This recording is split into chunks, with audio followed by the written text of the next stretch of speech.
Great news. We got Caleb Love and Jeremy Roach back together again, but this time not in the Final Four. Instead, Waco, Texas on a random Monday night in mid-February. College basketball.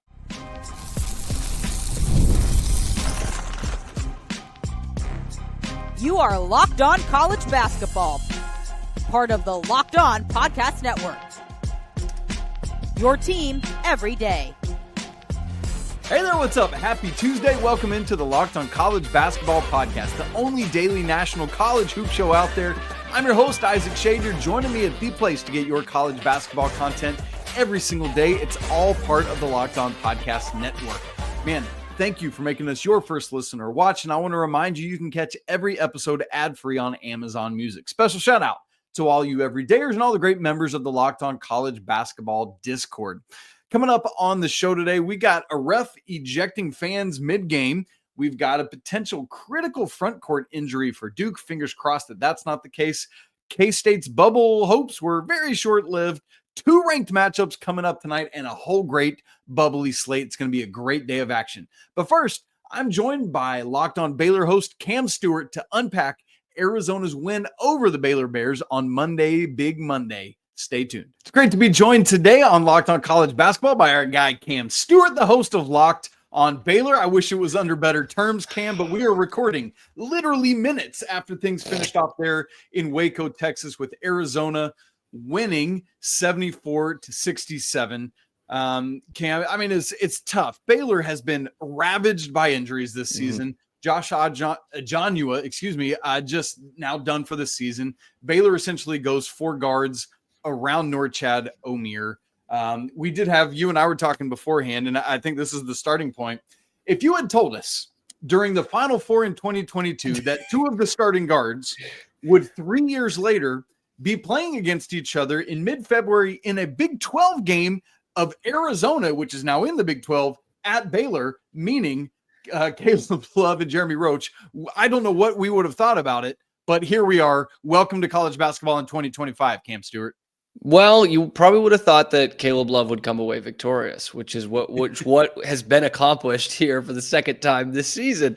It is a crazy, wild world that we live in, and it is funny to think of what Jeremy Roach has probably lacked this year for Baylor, albeit dealing with a couple injuries throughout this season. But seeing what a bright young star he was for that Duke team in 2022, yeah, you saw the small ball lineup get exposed for Baylor last night. Like it's something that they kind of skirted by, and they will skirt by in other games. But Arizona being the best rebounding team in the Big 12, Visar had a big game against them last time, and first career start for him. And gets the first career start and gets the ESPN Player of the Game in this one. Nothing like earth-shattering, but a pretty solid night from him again. And you just saw it. I mean, especially in the last couple minutes, Arizona only out-rebounds them by 6, which I say only because it felt like it was 12 or 15 at points in that game, especially towards the end of that game, Isaac. Like, how many times was it like, oh, just pull that down? And Arizona, even if they weren't scoring, getting 2 or 3 looks at the basket in the final 4, probably under the last media timeout, and that just it takes opportunities and precious seconds away from Baylor and that comeback bid. Yeah, and all told, it's funny, as you were talking about that, I felt the same, like to the eye test, but I just looked at the numbers.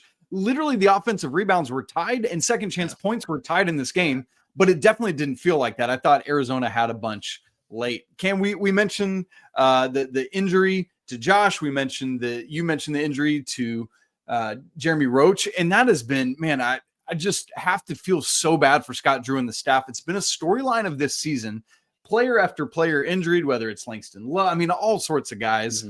And like at some point, how do you not just feel defeated by that onslaught? I think there is some of that. I think there just naturally is some of that, right? I've been critical of Baylor this year. I think they've been underachieving outside of the injuries, but it's tough also when you're not having a couple of your big time rotational guys. I don't think they attacked the big man position as well as they should have in the portal. They got quality in Norchad Omier, who's one of the best guys out there, but they didn't get any kind of depth. And, in mid-February when Josh O goes out for the season, there you have it. You don't have Yeah. anyone behind him at that position who has any kind of college basketball experience. You're talking about Marino Dubravcic, a guy they added to the roster in July from Croatia. Like that, those guys don't necessarily play big minutes in the Big 12 in year one. So Is JTT still out there somewhere? Can we get him back? Is who? JTT, is he still out dude, there? I gotta check his availability. I gotta check his eligibility. I mean, he could do a shift for this team. I really do. I think. By the way, for those uninitiated, I don't mean Home Improvement's Jonathan Taylor Thomas. I mean Jonathan. That's where you had me. Yes. You had me for a second on the JTT. That's what it was. Clearly, Isaac. I mean, I was definitely alive when that show was on television. Actually, I might have for like a year. And I do want to say about this Baylor team in that game last night against Arizona. The fight was there, and it's not always there. And I know that's a loser mentality, but they really fought like hell in that game, and the crowd was into it for a late tip off. And they made it interesting. They got it to 4 late in that game, but this is the independent of injuries criticism I have of Baylor. They didn't have. They have guys passing up open shots. They don't have guys who make those kill shots. They're not a 3-point shooting team, which is something that they could have taken advantage of in this game against Arizona.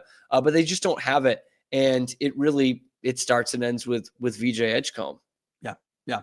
You mentioned Vesar, who finishes the game 13 points. Toby Awaka had a double-double for Arizona, 14 and 12. But as you just said, VJ Edgecombe was the leading scorer in this game, 24 points, 6 of 13 from the field, 11 of 14 from the free throw line, Cam, which juxtaposed, as I'm looking at the box score, literally right above him, Rob Wright with an 0 for tonight. That's just, I mean, he's been so good in so many ways this year for Baylor, but just a tough night for the freshman in this one.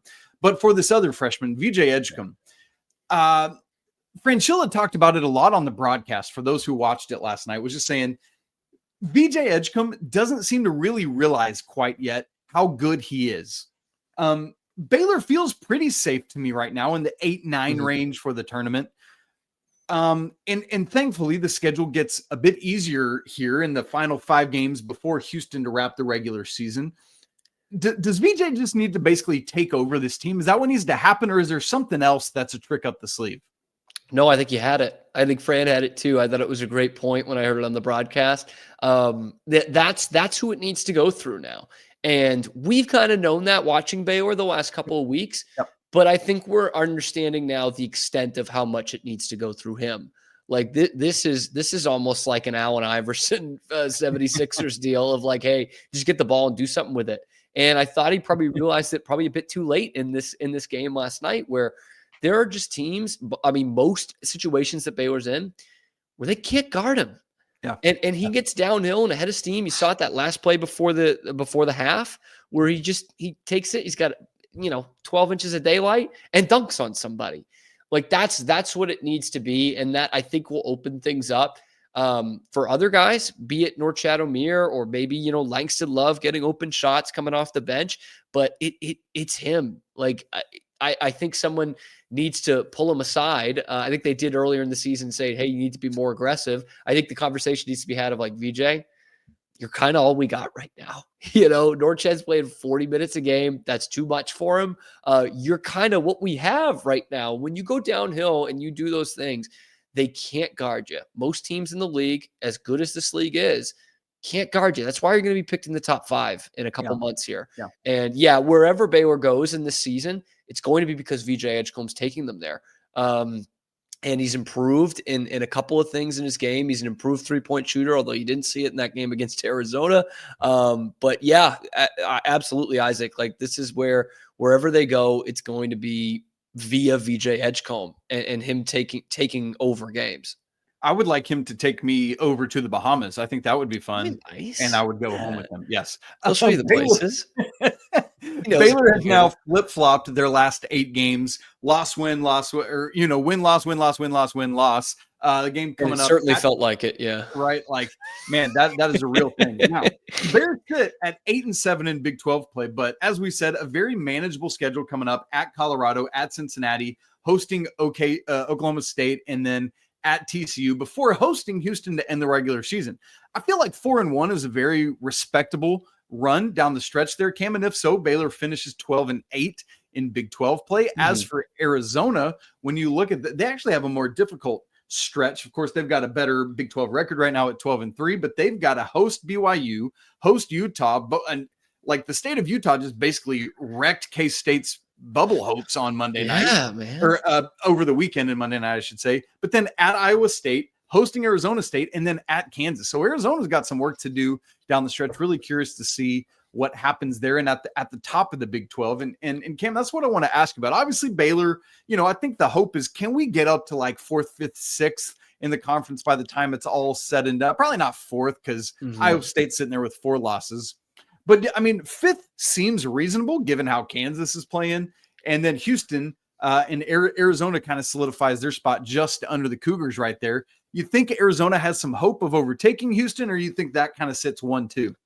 I think that probably is 1-2, but I wouldn't want that to distract from the fact that Arizona is very good and has really overcome, 4-5 to start the season? Yes. Like I had already written them off. I was like, they don't deserve to be in this league, even though they hadn't played a league game yet. But they are absolutely, like Scott Drew has talked about it. There's 3 or 4 teams from this conference that can go to the Final Four. Arizona's one of them. Okay, Houston's one of them. Iowa State's one of them, and Tech is as well. Tech, I would say all 4 of those are capable, in my opinion. Absolutely, absolutely. And Arizona, that classic story of losing a star player to injury and making other guys better, and that's what Tommy Lloyd's done with this team. And it's a gauntlet down the rest of the way to even to just have at Hilton and at Fog Allen on your schedule. Baylor needs to get to 19 wins overall. That's what's going to get them there. And I think if at 4-1, that would make them. Would that put them at 20? I believe. I think they've got 16 right now. They have 18, so they just need one more. 18. There you go. Overall. 19, 20. They're in. Lenardi has them at like a 97% chance. I don't know how much they move up though. I don't know how much. Even at a 4-1 finish, I don't know. I mean, you're off the 8-9 probably, but you're not getting into a 5 or maybe even a 6. And we'll find out today on Tuesday, because Lunardi always puts out his new brackets on Tuesday. So we will see his update as of today. And I shouldn't, I said Houston, Arizona 1-2. Texas Tech is tied with Arizona in Big 12 standings right now. And Iowa State, I still think might be the best team in the conference now that they have Momcilovic back, right? So, dude, it's that top 4, man. It's crazy to see.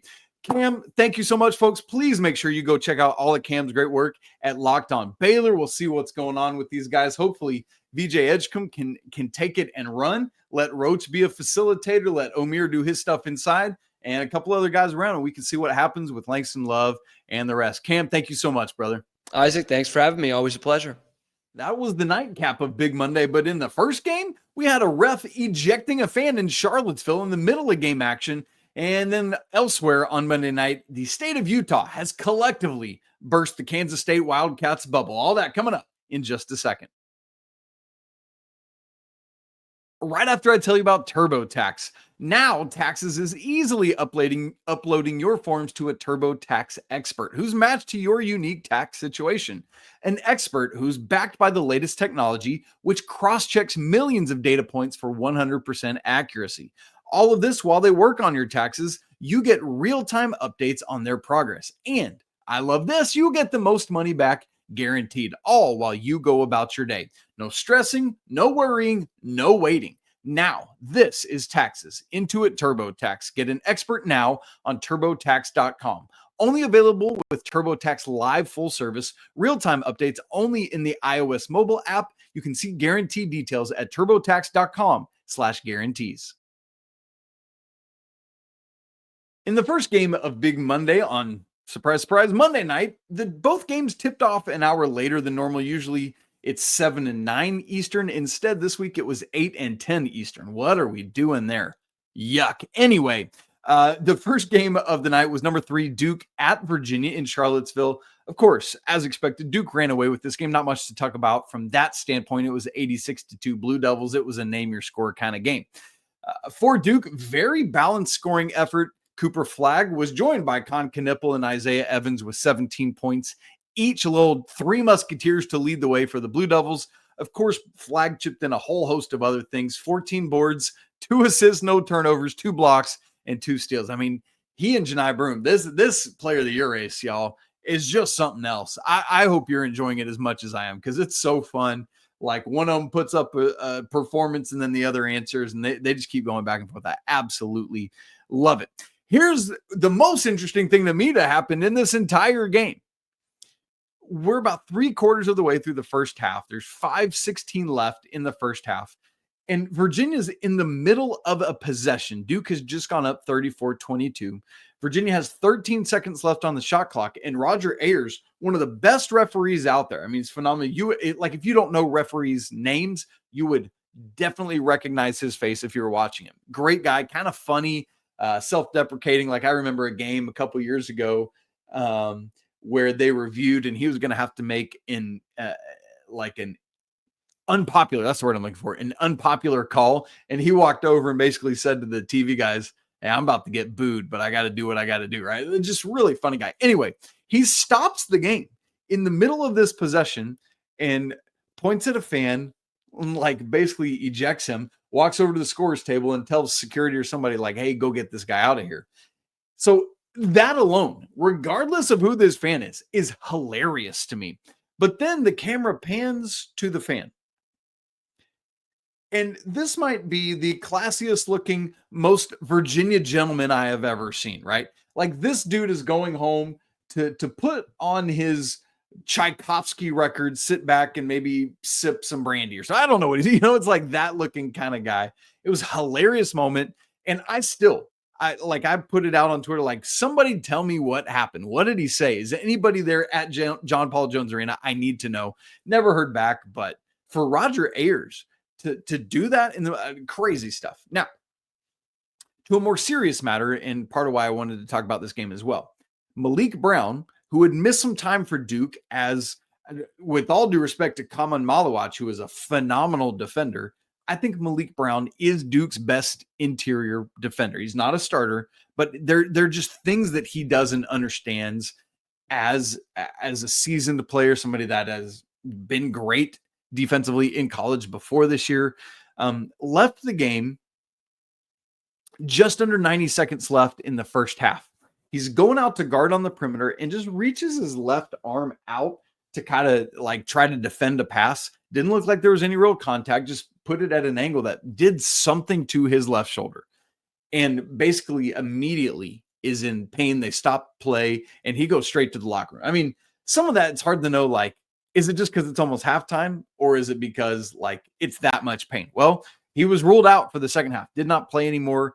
And so this could be a critical loss for Duke. And so really, like, I mean, obviously teams all over the nation are banged up right now, but as much of a juggernaut as this team has been so good, you really hope they're able to maintain full strength. When he missed a couple of games earlier, a couple of weeks ago, it was Wake Forest really gave them a run, and then NC State really gave them a run. Both of those teams, obviously Duke ended up winning both of those games, but it was in doubt for a little bit of time there. So hopefully he's able to get back and return pretty quick. Now, the other result I want to mention from Monday night was essentially our bubbliest game of the night. I mean, Baylor might be if things go bad, but as Cam and I talked about earlier, their closing schedule is pretty doable enough, which would be damning, right? If things don't go well there, but they'll win those games. And so the true bubbliest game was Kansas State at Utah. Let's remember, Kansas State was all but left for dead. Just bad. Things were not going well. And then they go on this 6-game winning streak leading up to last Saturday. Last Saturday, they go to BYU, and things are looking okay with this 6-game winning streak. And you're like, oh, man, maybe K-State's figuring stuff out. They've got some good talent. Maybe they're going to get into this bubble conversation. And they start to, but then they lose to BYU. But then on Monday, not a big Monday game, but kind of in between, tipping in between the two big Monday games is then K-State at Utah. And you're like, all right, Utah is going to they're going to have an emotional letdown because they just beat Kansas, and K-State's so hungry because they got to get in. And Joe Lunardi showed previous to the game that K-State was on his bubble, at least as a next 4 out, meaning Like last four in is Dayton. That's those four at-large teams. First four out is teams that don't make the tournament. And then next four out is teams just right after that. And K-State was in that threshold. And so obviously Lunardi releases his new set of teams, his new bracketology on Tuesdays. So be on the lookout for that today. But basically the state of Utah with BYU beating K-State on Saturday and then Utah taking care of business on Monday, I think just as quickly as K-State had hope, is pretty much gone now. And they're going to have to do a lot of work if they want to have any hope. I didn't look at their schedule the rest of the way. Let's see what Kansas State has next. Man, that's not a bad schedule. They host Arizona State. They're at UCF. They host Colorado, at Cincinnati, and then a difficult one, but at home is Iowa State to end the regular season. If K-State could go 4-1 in that stretch, maybe they're back in this conversation. It's not going to be you own your own destiny. It's going to be based on what other people are doing. But man, the state of Utah was just not kind to the Wildcats this weekend, unfortunately for them. And so a lot of this, Coleman Hawkins didn't score until there were 15 minutes left in the game. And at that point, Utah had gotten off to a 12-3 start to the second half. K-State made it really close late, but just like they did against Kansas on Saturday, Utah was able to pull this thing out. Really good stuff there for the Utes. And with the Utes, I guess I should say, they're not really, like, I know they get these 2 wins. They're not entering the bubble conversation unless they just go wacky and then win the Big 12, in which case the bubble conversation doesn't matter because they get an AQ bid into the tournament. So that's where stuff is at there. Now, as for tonight, Tuesdays have been incredible this season, you guys. We've got 2 ranked matchups tonight, and we've got a whole bubbly slate that is great. I'm so excited. Like, the bubble games are almost more exciting to me than anything else because it's like, oh man, this team's playing for their life right now, right? Like the ranked teams are just like, we're in whatever, right? We want to win these games. But bubble teams, man, is like do or die. And I can't wait for those games. So we'll get you ready for all that coming up in just a second.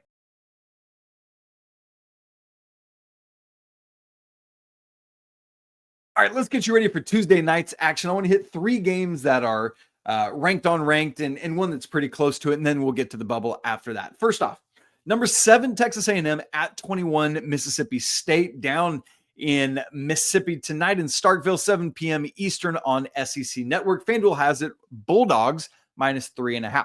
Now, Mississippi State comes into this game 6-6 in SEC play, and you hear that and you think, now hang on, Isaac.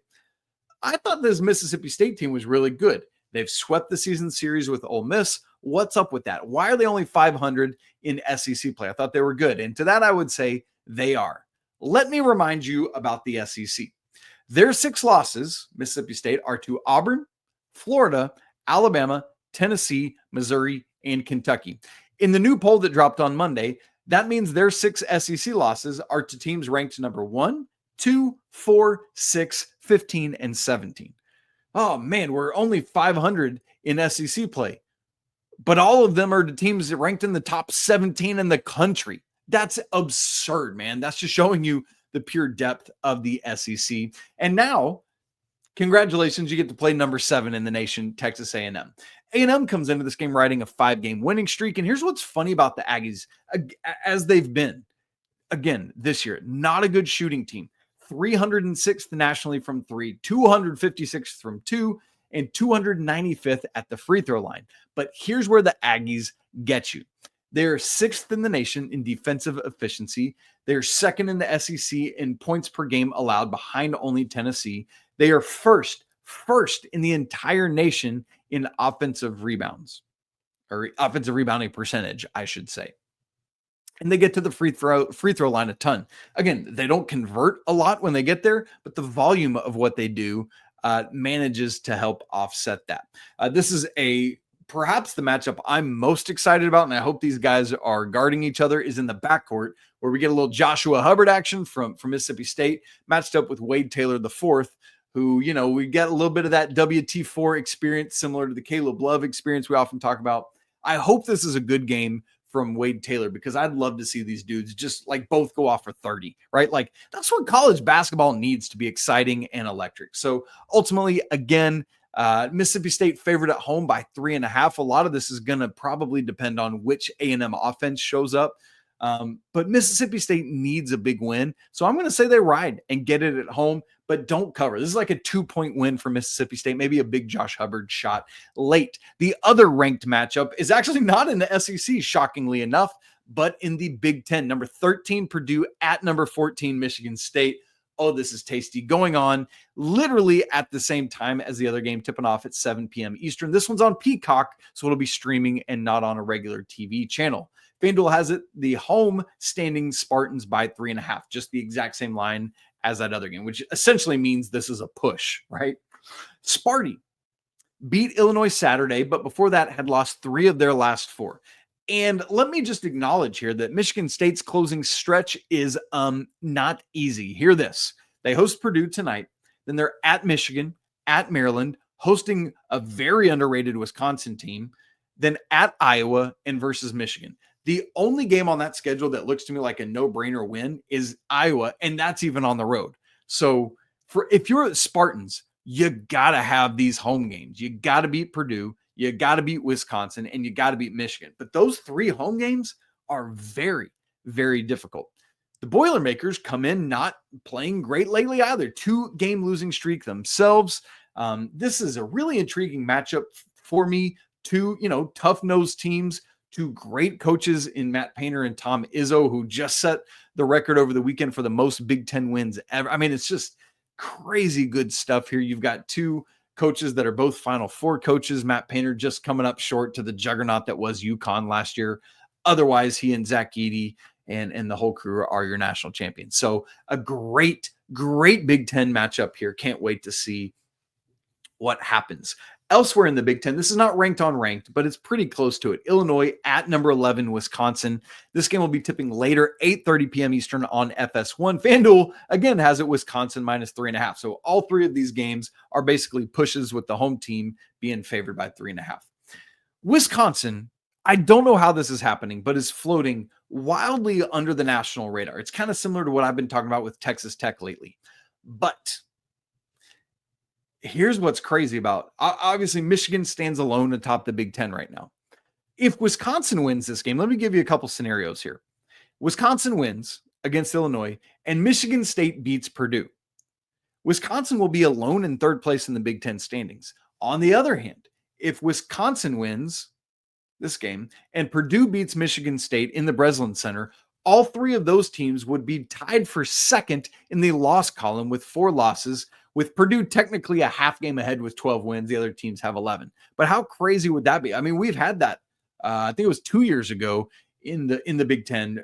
2nd to like 9th place was separated by like a game or 2. I mean, it's crazy. And that could shape up to be something similar here. Illinois desperately needs this game, in my opinion. They're sitting at 9-7 right now. They lost at home to Michigan State Saturday. And we talked about the crazy closing stretch for Michigan State.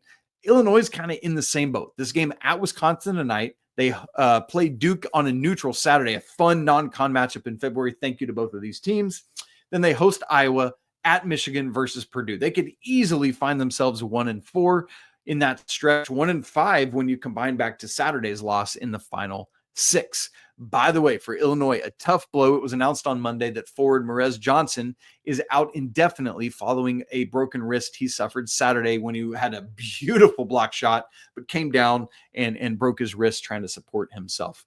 And this, is an impact. This is a 6'9". He's a freshman, 6'9" forward, 17.8 minutes a game, but he's started 8 games. He's played in all 26 to this point, 7.2 points, 6.6 boards. That's 2nd on the team. And he's tied with Tomislav Ivisic for the most blocks per game on the team. So this is a hole that Coach Underwood's going to have to replace in his lineup, and tough to do down the stretch of a season, especially given that gauntlet of a closing stretch. All right, here is your bubble action for tonight. 6 of them I want to make you aware of. I'll give you a cheering guide for this as well. Also, if you want to see that cheering guide, it'll be out on social media today where you can see it as well. First off, and I cannot believe I'm saying this, but this is where we're at.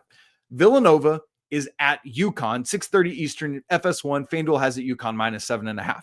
Now you hear that and you probably think, oh, Villanova, bubble team. Nah, they're on the outside looking in. UConn is the team that has surprisingly, shockingly slid near the bubble. They're on the correct side of the bubble. They're where they need to be, but they cannot start taking more losses. They now have 2 quad 3 losses on their resume this season. That is no bueno. And now Nova comes to town. So UConn needs to firm up their position. If they win the games they're supposed to win, they're fine. They're in great shape. But they can't mess around. That margin is now gone. So if you're a bubble team, your cheering guide, you're cheering for Villanova in this game. Probably not what you thought I'd be saying, but that's true. Next bubble game, Oklahoma at Florida, 7 Eastern, ESPN2. Man, that's our third big-time 7 p.m. game tonight. FanDuel has it Gators minus 14.5. Florida should run away with this game, and bubble teams need them to. Oklahoma continues to stay on the bubble. They're just going to keep losing games, though, and I think eventually fall off. And it's the SEC that's propping them up right now, in my opinion. I don't see things going well for the Sooners, unfortunately. But bubble teams cheer for Florida in this game. Next, Syracuse at Pitt, another 7 tip on ACC Network. Man, Quad Box is your friend tonight. FanDuel has it Pitt minus 10.5. But you, bubble teams, are cheering for Syracuse. It's Pitt. They're pretty far off the bubble right now. But if you're a bubble team, you want them even further off the bubble, right? Next. 3 more. That's the first half. Butler at Xavier, 8 p.m. Eastern on Peacock. FanDuel has it Musketeers minus 7.5. Xavier has racked up a couple good wins here to kind of start trying to solidify things for themselves. But Butler is coming in, should not win this game. But if you're a bubble team, you need Butler to come in and do work. The fighting Gordon Haywards here coming for you.